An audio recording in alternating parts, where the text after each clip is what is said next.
राजस्थान के बालोतरा में जाट समाज ने सामाजिक सुधार की पहल करते हुए कई कड़े फैसले लिए हैं। वीर तेजाजी छात्रावास में स्वर्गीय बलदेव राम मिर्धा की जयंती पर आयोजित इस कार्यक्रम में जाट अधिवेशन का आयोजन हुआ।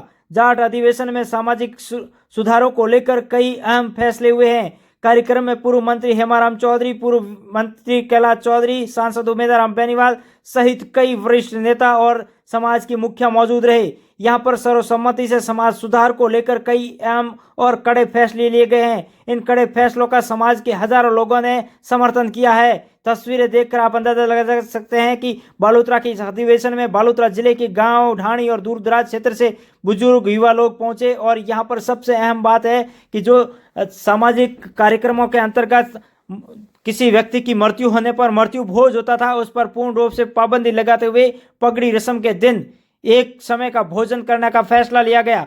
वहीं जिस तरीके से अफीम और डोडा की मनवार होती थी, वो सामाजिक कार्यक्रमों में अफीम डोडा की मनवार पर पूर्ण रूप से रोक लगा दी गई है। वहीं शादी विवाह में जो डीजे बजाए जाने की एक नई परंपरा शुरू हुई थी, उस पर भी पूर्ण रूप से पाबंदी लगा दी है। इस तरीके से इन तमाम फैसलों को जाट समाज के युवाओं और बुजुर्गों ने समर्थन करते हुए वीर तेजाजी के जयकारे और हर हर महादेव के नारों के साथ में तमाम जो फैसले लिए गया उनका समर्थन किया है। इस दौरान ये भी कहा गया है कि वर्तमान दौर में जन्मदिन मनाने का और हल्दी पार्टी और प्री वेडिंग शूट जैसे कई तरीके के फजूल खर्चे शुरू हो चुके हैं, उन पर भी अंकुश लगाया जाए। तो सभी ने सर्वसम्मति से कहा है कि इस तरीके से दिखावटी जो कार्यक्रम हो रहे हैं उन पर पूर्ण रूप से रोक लगा दी गई है। वहीं जिस तरीके से जो आयोजन हो रहा है उसको लेकर सभी ने समर्थन कहते हुए कहा कि इन फिजूल खर्चों से बचत की राशि में से 5100 रुपये शिक्षा के सुधार को लेकर सामाजिक कोष में जमा करवाई जाएगी, जिससे पिछड़े और जरूरतमंद बच्चों को शैक्षणिक लाभ भी होगा, उनके शिक्षा के स्तर में सुधार भी होगा। इस तरीके के फैसलों ने एक कड़ी नजीर आज बालोतरा की धरती से पेश की है और आने वाले दिनों में सामाजिक बदलाव की बयार बालोतरा जिले से सामने आएगी। कहीं ना कहीं जिस तरीके से मृत्यु भोज पर लाखों रुपए लोगों के खर्च हो जाते थे, तो ऐसे में अब उस मृत्यु भोज की पाबंदी से कहीं ना कहीं लोगों को राहत मिलेगी। और साथ ही साथ अफीम और डोडा की मनुहार में भी लाखों रुपए बेवजह खर्च हो रहे थे, उन पर भी पूर्ण रूप से पाबंदी लगने से अब अफीम और डोडो की मनुहार नहीं होगी। जिस तरीके से ये फैसले लिए गए हैं, कहीं ना कहीं वर्तमान समय और समाजों के हालात को देखते हुए कड़े फैसले हैं, जिसका समाज के तमाम लोगों ने समर्थन किया है। वहीं दूसरी बात की जाए तो यहाँ पर ये कड़ा संदेश ये भी गया है कि सोशल मीडिया पर किसी प्रकार से किसी व्यक्ति विशेष या जाति के खिलाफ किसी प्रकार का भेदभावपूर्ण या वैमनस्य फैलाने वाला टिप्पणी कोई भी नहीं करेगा। इस तरीके की किसी के टिप्पणी करते पाया गया तो उस पर भी समाज कड़ा एक्शन लेगा। इस तरीके के फैसलों से कहीं ना कहीं आज के समय में, आज के सोशल मीडिया के दौर में जो आपसी भेदभाव और आपसी वैर की स्थितियां उत्पन्न हो जाती है, उन पर रोक लगेगी। वहीं राजनीतिक द्वेष को भुलाकर समाज की जाजम पर सभी नेता भी एकजुट नजर आए। पूरे कार्यक्रम को लेकर नेताओं ने क्या संदेश दिया वो भी इस वीडियो में सुन लीजिए। जयंती के अवसर पर आज यहाँ पर जाट समाज के द्वारा जयंती का कार्यक्रम रखा और इस जयंती के अवसर पर कई सामाजिक फैसले भी हुए, जिसके अंदर सभी ने सर्वसम्मति से निर्णय लिए, क्योंकि जब जब समाज के अंदर आवश्यकता पड़ती है तो उसके अंदर सुधार होता आया है। पहले भी बहुत ज्यादा कुरीतियां होती थी, लेकिन धीरे धीरे जैसे जैसे समाज सेवियों ने उसके ऊपर अमल किया तो उसमें सुधार हुआ। और इसी प्रकार से आज भी कई ऐसे जो निर्णय थे जो हुए हैं, जिनमें से जो हमारे किसी की अगर स्वर्गवास हो जाता है तो उसके बाद में 12 दिन पर पहले 2 भोजन हुआ करते थे, तो अब 1 भोजन होगा। और उसके साथ ही 12 दिन तक पहले मिष्ठान चलता था, जब भी कोई मेहमान आता था तब वहां पर मीठा है वो बंद करने का निर्णय लिया कि 12 दिन तक मीठा नहीं रखा जाएगा।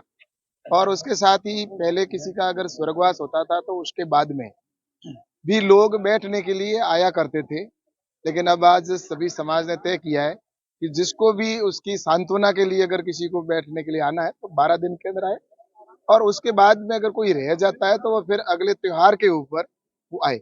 इस प्रकार के और नशा मुक्ति का निर्णय हुआ है कि कोई भी शादी हो या सार्वजनिक या सामाजिक कार्यक्रम हो तो उसमें किसी प्रकार के नशा का उपयोग नहीं हो। तो ये बहुत ही ऐसे और भी कई फैसले हुए हैं जो समाज के हित के अंदर हुए हैं, तो उसके अंदर सब ने सर्वसम्मति की है।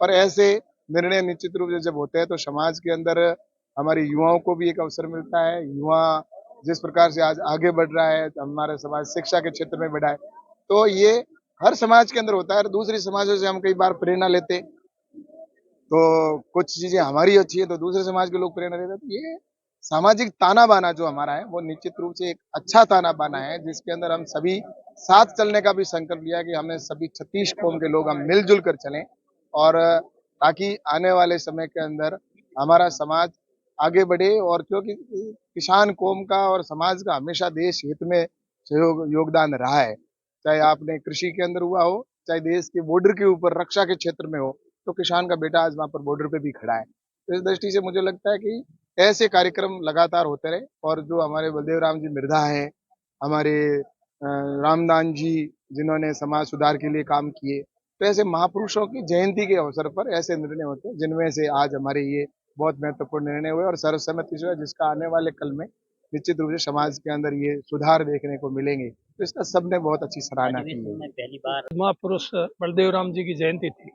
जयंती के अवसर पर जाट समाज के लोग यहाँ पर इकट्ठा हुए और सभी जाट समाज के लोगों ने जो भी समाज में कुरीतियां है उनको दूर करने के लिए निर्णय लिया और सबने सर्वसम्मति से निर्णय लिया, जिससे हम उम्मीद करते हैं कि आगे आने वाले समय में जो भी हमारे समाज में बुराइयां हैं, कुरीतियां हैं, उनसे हम छुटकारा पाएंगे।